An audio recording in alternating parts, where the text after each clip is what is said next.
Hello and welcome to this COVID-19 vaccination RC expert session specifically for 12 to 15-year-olds and their parents. You're very welcome to our event today. Our aim with this event is to provide you with the most up-to-date guidance about the COVID-19 vaccination and also to answer some of the most commonly asked questions relating to the 12 to 15-year-olds. This is the latest in a series of RC experts events that we're running. For recordings of previous events, please visit snevaccine.org.uk. Let's introduce you now to our panel for today, starting with Mark, please. Hi, my name's Mark Shenton. I'm a GP in Ipswich and East Suffolk. Hello, my name is Danny Scholl. I'm a consultant in public health at Essex County Council. And Julie, please. Hello, my name is Julie Thornton. I'm Head of Community and School-Aged Immunisation Services for Essex Partnership University Trust. Thank you very much indeed. Now, this briefing will be recorded and uploaded to the SNE Vaccine website. The address for that is www.snevaccine.org.uk. It will also be shared with schools and support groups across Suffolk and North East Essex. And a link will also be promoted through our social media platforms of the CCGs, as well as with partner organisations. So do look out for that. So let's get underway with the first question. And these are some of the most commonly asked questions that we've received as a local health and care system. The first question I'd like to put to Julie, please. And the question is, how can 12 to 15-year-olds get all vaccinated? School-aged children will be offered the opportunity to be vaccinated through their school. And the ideal is that all children have that opportunity before the half term. And that's what everybody's working towards at present. All parents and guardians should have or should very shortly receive an invitation to consent for their child to be vaccinated, either through a sort of a paper letter or more commonly they'll be sent a link through their school with a sort of a covering letter to explain the programme. What we would sort of encourage you to be reassured about is that parents and guardians don't need to contact the NHS or take any proactive action to get that invitation. That will be sent to you, and it will be sent to you before the half-term break. Thanks, Julie. A follow-up question for Julie or for Danny. Who will be responsible for giving the COVID-19 vaccine to healthy 12 to 15-year-olds? OK, responsibility for providing that vaccine across our area is the school-aged immunisation services. So they're the sort of provider organisations who provide community healthcare in the areas. OK, you mentioned there, Julie, about the schools and the close involvement of schools. Can you just describe specifically what the role of schools will be throughout this process? So, you know, the responsibility for all of the provision within schools, all clinical responsibility and everything to do with actually the vaccinating is a responsibility of the SAYS providers. But schools are very much our partners, and what we ask them to do is to host that session, and they help us by providing the information of which children are on roll at their school, so that we have a very clear indication of who to invite for the programme and can ensure that every child does have that invitation. And that includes children who are on school rolls but might not be attending schools. So we're very conscious of making sure that it's a fair and equitable offer. We also ask schools to be our sort of conduit to share information with parents and children. So that often takes the sort of form of them distributing information and distributing consent forms and links to enable that consent process to happen. And obviously schools are very much our friend in making sure that the children have an appropriate space to receive their vaccine and making sure that the pupils come down to the session in a sort of a timely flow, and that the sessions flow well on the day. You mentioned there the SAYS provider, Julie. Just tell us a bit about what SAYS stands for and what does it actually mean from a 12 to 15-year-old and also a parent's perspective. OK, so firstly, my apologies for using NHS jargon. That's basically just an acronym for the team that provide all of the school-based programmes in your area. So all of the school-based immunisation programmes such as flu, HPV, DTP and then ACWY. So they're sort of experienced immunisation providers. So it's the same people that do the other programmes that are offering this programme. What happens, Julie, if a school refuses access to their SAYS provider to deliver the COVID-19 vaccine? In the very unlikely scenario that happens, because we have to say the schools are generally incredibly supportive of these programmes, we would work with that school to try and unblock any barriers or any concerns that they had, and to ultimately our aim would be to make that possible for that programme to run in schools, because we know that that's the easiest way for children to access their vaccinations. However, if that couldn't be achieved, we would have a responsibility to make sure there was another option for children to have their vaccines as geographically close to the school setting as could be arranged. Thanks very much indeed, Julie. Let's turn now to Mark. Mark, tell us a bit about those at-risk children. Are they being vaccinated in schools as well? Thank you, Simon. So those children are going to be vaccinated through a different route. And hopefully many of them will have been vaccinated by now. So primary care network groupings delivering the vaccination through an enhanced service are the main providers for these at-risk children. And that reflects the relationship that exists already between general practice, these children and their families.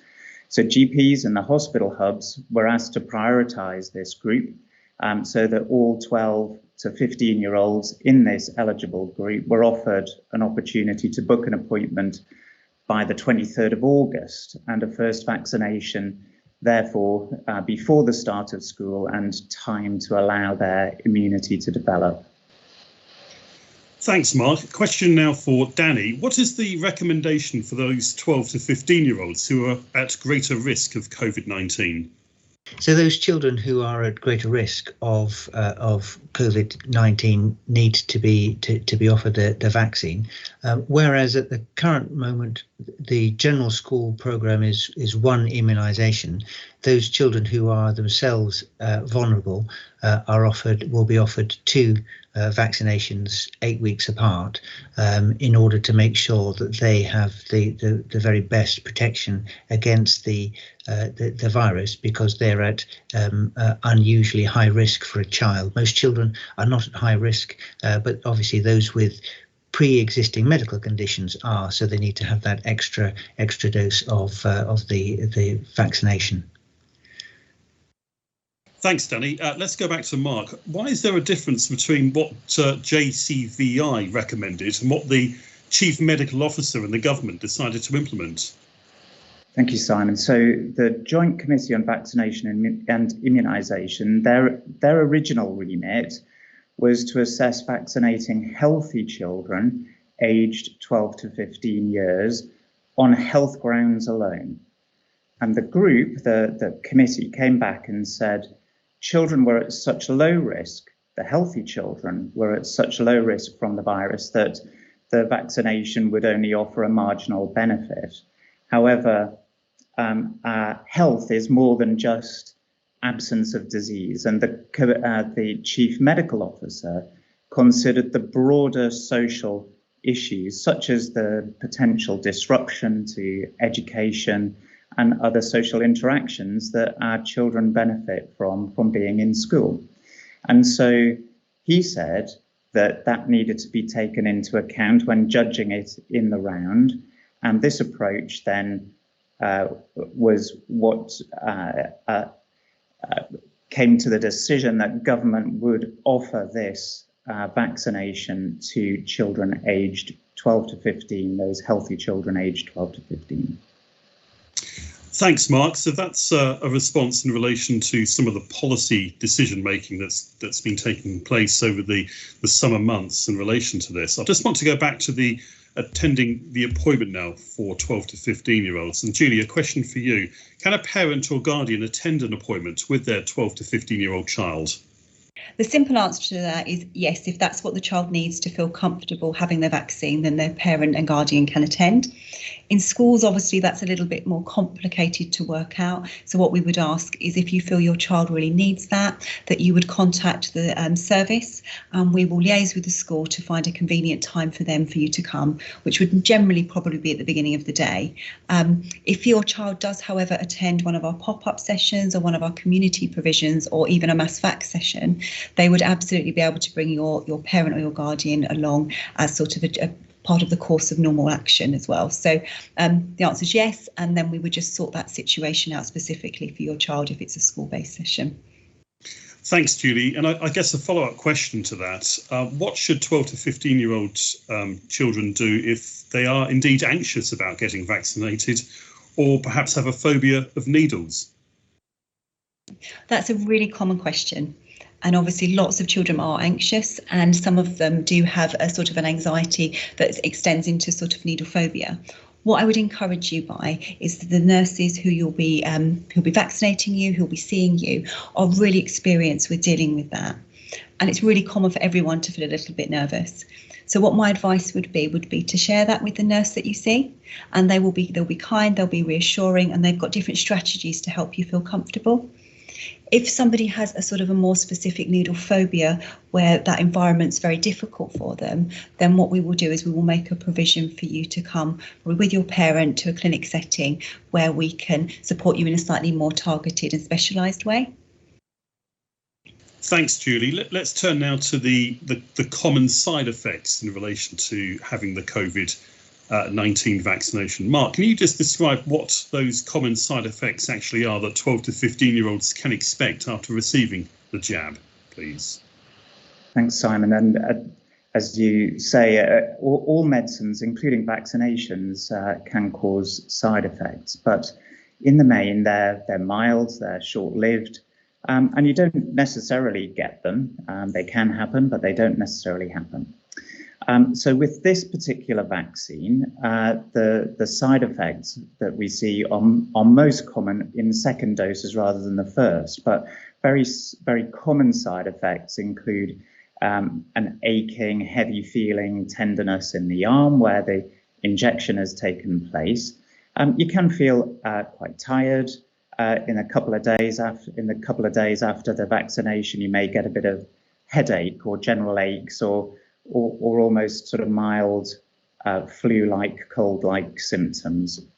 And these are very readily managed, these side effects, with simple measures, making sure that you have plenty to drink, plenty of water to drink, and home-based remedies that we would hopefully have in the cupboard, such as paracetamol or ibuprofen, and just keeping normal activities going. And we would expect these symptoms to resolve within a day or two.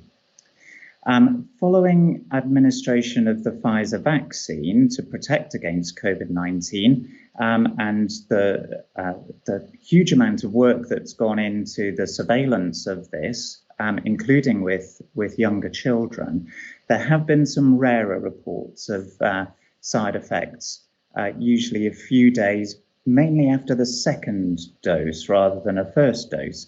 And the common side effects can be shortness of breath, sometimes chest pain, and a feeling of a fast beating or pounding heart, what we term palpitation. Thanks, Mark. So there's some details there about some of the common side effects which have been reported. I just want to turn now to the whole issue of consent. We've had several questions that have been sent to us about the consent process and the main question around how does the consent process actually work? Perhaps I could ask Mark and Danny to come in with that, if that's possible. How does the consent process work? All parents or those who have parental responsibility, guardians, are asked for their consent. And we would normally do that as parents or guardians with our children jointly, so that we can share what that information is with our children. But in secondary schools, some older children may be sufficiently mature enough to provide their own consent, and this sometimes occurs if a parent has not returned a consent form, but the child still wishes to have the vaccine on the day of the session. And every effort would be made to contact you to seek your verbal consent as parent or guardian. But it is a well-established process which is used in other school-based vaccination programs that Julie outlined earlier. Danny, is there anything you wanted to add at all to that? So I think if everybody consents, there's no problem. I think what you're probably alluding to is where you might have a different decision. So if the parents consented and they wanted to have it, and a school child who was older didn't want to have it, then what would happen in that case? So in that case, it's the person, if they're competent to make the decision, so they have they're mature enough to know, balance the risks and the benefits, it's the person who's receiving the vaccine who has the final say. We would expect that there would be a conversation between parent and child, but at the end of the day, anybody receiving a vaccine, if they're competent to decide whether or not it's in their best interests or not, then that has to be followed. So the term Gillick competence has been used as part of this process. Can you, Julie, describe to us, please, what the Gillick competence actually means? Well, Gillick competence is really the legal framework under which Danny's described what we do. So what that means is if you have a young person who is consenting for themselves, the Gillick competency assessment is what's undertaken by a healthcare professional to be assured that that young person does have the insight into what they're consenting for and has the maturity to be able to make that decision and understand the consequences both for or against having any type of medical treatment. In our situation, it's about having their vaccine. So this has been established in sort of law for over 20 years, and it's quite an established process that healthcare professionals use when they need to, because a young person is requesting any sort of medical intervention and we don't have an appropriate parental consent. I think what's important for people to understand is that this is actually quite rare that we have to use this competency assessment. And in most circumstances, we would work with a young person to gain a consensus with their parents. And even indeed, the sort of direction that we have to do is, as part of a Gillick competency assessment, is encourage that dialogue with a parent. But if we have a situation where we can't gain consent from the parent, and the young person absolutely understands the reasons for and against the vaccination, understands what's involved, and in some sense that's after a conversation with the parent. In some sense, in some situations, it's when they refuse for us to contact their parent, then it's appropriate for us to undertake that assessment of maturity and understanding and to offer that young person the opportunity to consent. In practice as well, I think it's more common for us to actually use that assessment, as Danny's described, if there's sort of a different perspective owned by maybe two parents. And in that situation, then we would make it the young person's decision as what happened. And also for some of our children who, because of their social situation, don't have an adult within their life who actually has that legal consent to has the power to make that decision for them. So for us, it's a very important piece of legislation that helps young people be empowered to make decisions about their health, and in some circumstances actually access healthcare provision that without that wonderful piece of legislation they wouldn't be able to. Thanks, Julie. Really comprehensive answer there. Thank you. The final question is around preparing for the COVID-19 vaccination. What tips can we offer parents to ensure their son or their daughter are prepared for the COVID-19 vaccination? And also, are there any tips that we can offer the 12 to 15-year-olds directly themselves? So perhaps I can invite all panel members to come in with this answer, perhaps starting with Mark, please. Thanks, Simon. So I think the first thing is to ensure that your son or your daughter is able to have the vaccination on the day that it's proposed. The main reason that might not be able to happen is if they've had a positive PCR test for COVID within 4 weeks of that proposed date of immunisation. So if they've had an episode of COVID where the PCR test was positive and it's more than 4 weeks ago, they can go ahead and have the vaccination, but not if it's within that 4-week time frame. So if it is within that 4-week time frame, we would ask that they don't have the immunisation on that day, and arrangements will have to be made to organise a vaccination once that window has passed. Danny, do you want to go next? Thank you very much. So just full disclosure, Simon, I have no children. getting into the minds of the young children is not necessarily my forte, and I think Mark and Julie will be able to give more advice on that. But I would say just have a dialogue. So parents having a dialogue with their children, asking about it. Do they have any concerns? What are their thoughts? And then just discussing it. And then to young people themselves, discuss it with their parents and their peers as well, to decide kind of how they feel about it and to take any action. But I will bow to the wisdom of others on this.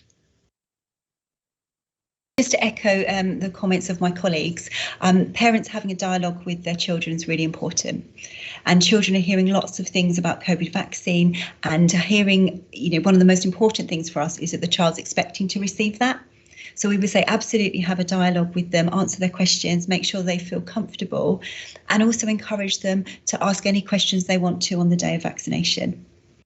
To speak directly to the young person, I would say, be you. If you've got questions, ask them. The nurses aren't scary. They want to hear your questions. They want you to feel comfortable.